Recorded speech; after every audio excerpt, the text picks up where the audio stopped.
Madame, Monsieur, bonjour et bienvenue à vous dans ce journal dont voici le sommaire.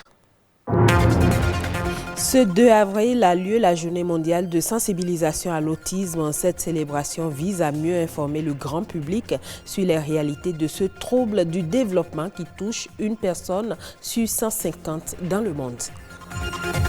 Suspension des transports en commun à Cotonou et environ, une des mesures du gouvernement pour contrer la propagation du Covid-19 qui n'est pas sans conséquences sur les activités économiques. Omniprésent dans notre quotidien, le téléphone portable permet à n'importe qui ou qu'il soit de rester en contact en permanence, mais les ondes par l'appareil dégagé ne sont pas sans influence sur le cerveau. À nouveau, bonjour et merci pour votre fidélité. L'autisme est un trouble du neurodéveloppement humain caractérisé par des difficultés dans les interactions sociales et la communication, ainsi que des comportements et intérêts à caractère restreint, répétitif et stéréotypé. La journée du 2 avril est consacrée à la sensibilisation sur ces handicaps. Quels sont les enjeux d'une telle célébration? Rodrigue Babagbetor nous en parle. Ces enfants, au regard absent, sont très souvent soupçonnés de communiquer avec les esprits et de vouloir nuire à leur famille. L'Organisation mondiale de la santé alerte sur le fait que trop d'enfants autistes en Afrique sont gardés au domicile sans bénéficier d'aucun soin ou de prise en charge. Au Bénin, les Yoruba les appellent les Akibu, mot qui signifie naître et mourir. Contrairement aux idées reçues, l'autisme ne peut être décelé à travers une échographie, comme c'est le cas pour la trisomie. Déjà au stade de nourrisson, un bébé atteint d'autisme peut ne pas réagir aux sollicitations des autres ou se concentrer très attentivement sur un centre d'intérêt à l'exclusion de ceux qui l'entourent, et ceci pendant de très longues périodes. Dans d'autres cas, un enfant autiste peut sembler se développer normalement pour se replier ensuite et devenir indifférent à tout contact social. De nombreux enfants autistes affichent également une sensibilité réduite à la douleur tout en étant anormalement sensibles aux perceptions sensorielles comme le son, le toucher ou d'autres types de stimulation. L'autisme ne se guérit pas. Néanmoins, plus la prise en charge est rapide, plus les troubles du comportement peuvent diminuer, accordant ainsi à l'enfant toutes les chances de s'intégrer dans la société. Ce qu'il faut faire, dépister précocement, diagnostiquer avant l'âge de 3 ans, mettre en place des traitements éducatifs. Pour bien traiter l'autiste, il faut au moins 6 spécialistes, un pédopsychiatre pour comprendre ses enfants, un éducateur spécialisé pour le suivi, un neurologue pour cerner le fonctionnement de leur cerveau, mais aussi un orthophoniste pour traiter les troubles de la parole, un psychomotricien pour faire le lien entre les fonctions cérébrales et leur manière de se déplacer. Enfin, un ergothérapeute proposera des activités ludiques et artistiques nécessaires à leur réinsertion. Venons-en maintenant à l'actualité du moment, le Covid-19 à Cotonou comme dans les environs. La suspension des transports en commun a affecté les activités de plusieurs citoyens et même le coût de la vie. Une équipe de notre rédaction a promené sa caméra au marché d'Antokba. Voici le compte rendu que nous propose Marianne Bossemedi. Rue déserte, circulation fluide, devanture des boutiques presque vides. Voilà ce à quoi ressemble le marché d'Antokba depuis ce lundi 30 mars 2020. Et pour cause, les mesures de protection contre la Covid-19, en l'occurrence la suspension des transports en commun. Une situation qui affecte les activités, à en croire ce citoyen. J'ai quitté Porte-Novo pour venir à Antokba. Je suis venu en taxi. Ça m'a coûté très cher. Avant, je prenais pour 500. Maintenant, j'ai pris aujourd'hui, j'ai pris à 2000. Il y a 2 devant, 1 devant. Ils m'ont dit 2000. Je n'ai pas le choix. Quand tu prends le taxi, tu descends, tu dois forcément le prendre un Zempou. Bon, le Zempou aussi est cher. Quand tu veux quitter Antokba pour aller quelque part, si tu étais à 100 francs, on te dirait 300. Parce que c'est les bus qui amènent les clients et ils trouvent un peu. Maintenant, comme il n'y a pas le bus, il n'y a pas les taxis, donc eux, ils profitent pour augmenter le prix. Du côté des commerçants, le constat est le même. La suspension des transports en commun affecte aussi bien le coût actuel du transport de leurs marchandises que leur chiffre d'affaires. Mais l'humeur n'est pas au bon fixe pour une interview. Seul Patrick a accepté de nous faire part de son constat. Je suis là ce matin, c'est pour faire les achats. Malheureusement, il n'y a personne dans le marché. Et encore, les choses sont chères. Trop chères même, trop chères. Donc, quand tu demandes que c'est pour le coronavirus. La suspension des transports en commun, comme d'autres mesures de protection contre la Covid-19, n'est pas sans effet sur la population béninoise. Hors caméra, les langues se délient. Le prix des denrées alimentaires aurait augmenté et les déplacements des personnes et des biens avec les taxis-motos coûteraient plus cher qu'à l'accoutumée. Des conséquences pesantes, mais face à la nécessité de préserver la santé, le choix est vite fait.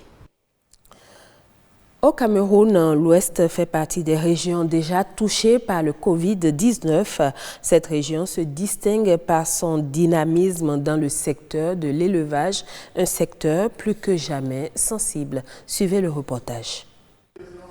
Le délégué régional Minépia Ouest a commencé par la sensibilisation dans les différents marchés. Il a invité les uns et les autres à veiller sur la mise en place des mesures de prévention, telles qu'édictées par le gouvernement de la République. Notre secteur d'activité est un secteur sensible.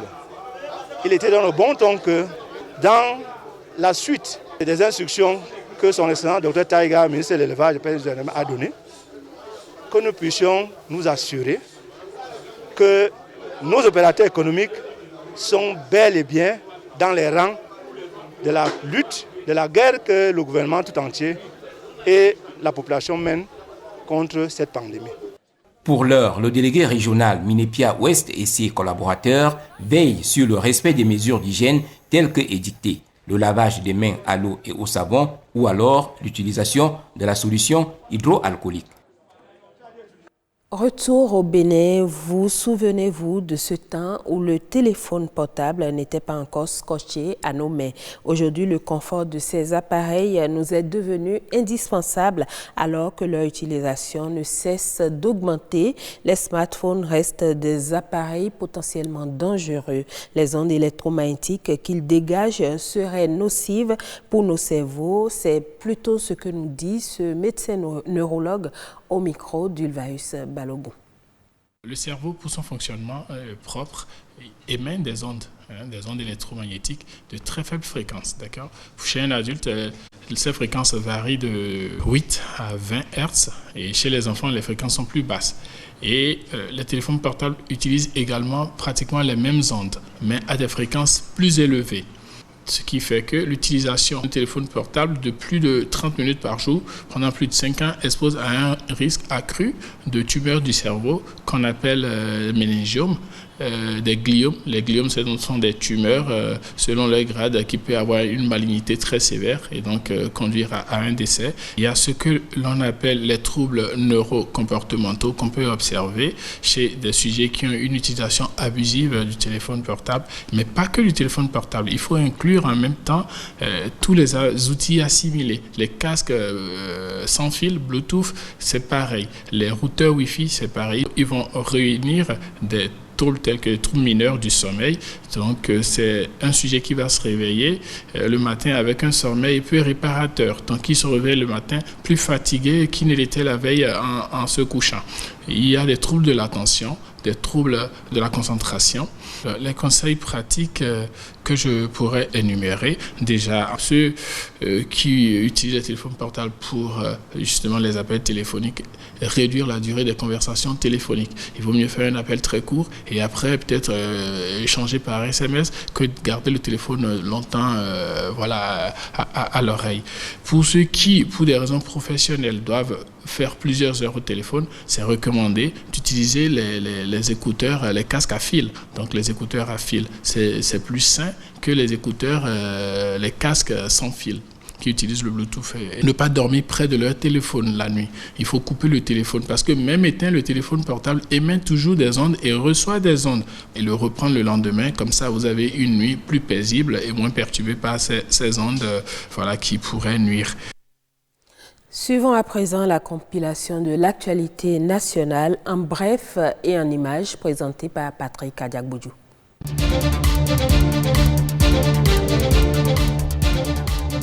Covid-19, le Bénin ouvre un compte bancaire pour recueillir les dons financiers. Dans un communiqué publié sur son site officiel, le gouvernement informe que des Béninois et Béninoises, des entreprises nationales, des personnes morales et physiques étrangères manifestent de plus en plus un fort élan de solidarité par des apports financiers et des dons en équipement ou en intrants médicaux. À cet effet, le gouvernement décide que les dons financiers devront être adressés au ministère de l'Économie et des Finances et libellés par chèque au nom du Trésor public ou virés sur le compte numéro BJ 66 00 10 01 00 00 01 04 33 75 63 Covid-19 Cotonou. En ce qui concerne les dons en équipements et intrants médicaux, ils doivent être adressés au ministère de la Santé au contact téléphonique 51 48 66 00 ou à l'adresse électronique covid19@gouv.bj. Ouf de soulagement aux ménages et autres structures en cette période du coronavirus au Bénin. La Société béninoise d'énergie électrique, SBEE, vient de suspendre de façon provisoire les recouvrements forcés. Ceci pour soutenir le gouvernement dans sa lutte contre le Covid-19 en offrant de façon continue de l'énergie à tous les Béninois. Le cordon sanitaire autour de 12 villes béninoises, dont Cotonou, a effectivement pris effet à compter du lundi 30 mars 2020. Environ 300 policiers sont déployés dans le littoral pour veiller au respect des différentes mesures. À Cotonou, ce n'est pas l'affluence des jours ordinaires. Les bars et restaurants ont fermé leurs portes. À l'intérieur des supermarchés, les règles de prévention sont respectées. De Sémékodi à Soava, Zé, en passant par Abomey-Calavi, les forces de sécurité veillent au respect du cordon sanitaire. Les populations ont adopté pour la plupart le port de masques et des gants. Les bus et minibus ont littéralement disparu de la circulation. À Avrancourt, ce sont des jeunes qui se proposent de sensibiliser leurs concitoyens sur les gestes qui sauvent.